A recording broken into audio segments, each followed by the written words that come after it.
Χαρά!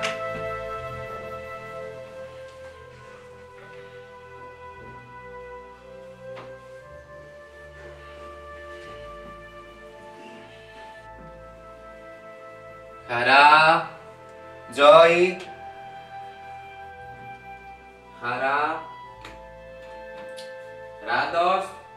Χαρά! Αλεγία! Χάπι. Τόρι! Κόα! Μα καλά, σε όλες τις γλώσσες έχω φωνάξει. Χαρά, πού είσαι? Εδώ είμαι.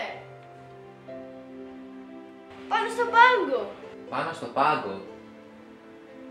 Ποιος είναι πάνω στο πάγκο? Εδώ είμαι, τώρα με βλέπεις.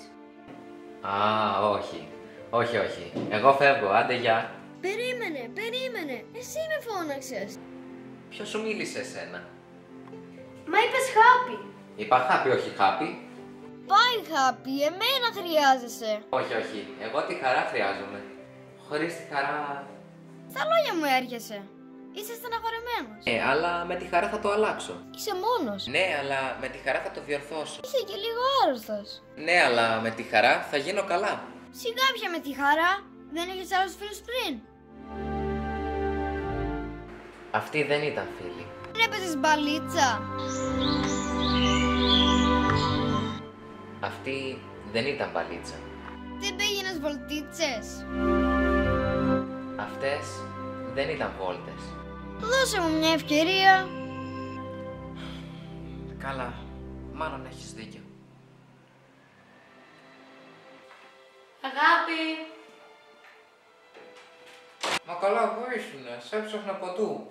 Μάνο, γιατί μιλάς έτσι? Τίποτα. Όλα θα διορθωθούν. Τώρα που ήρθες. Οκ. Έχουμε ραντεβού με τα παιδιά για υπερπάτημα. Πάμε για τένις. Πάμε για ποδήλατο. Πάμε για κολύμπι. Πάμε για μπαλίτσα. Πάμε για μπάσκετ. Πάμε για πινκ πονγκ. Πάμε για βόλεϊ. Πάμε γυμναστήριο. Γρήγορα, ντύσου. Πού πας? Πρέπει να με καταπιείς. Τζάμπα με σάλιωσες. Σκουπί σου. Η χαρά γύρισε. Η χαρά έφερε την άσκηση. Και η άσκηση θα φέρει τη χαρά.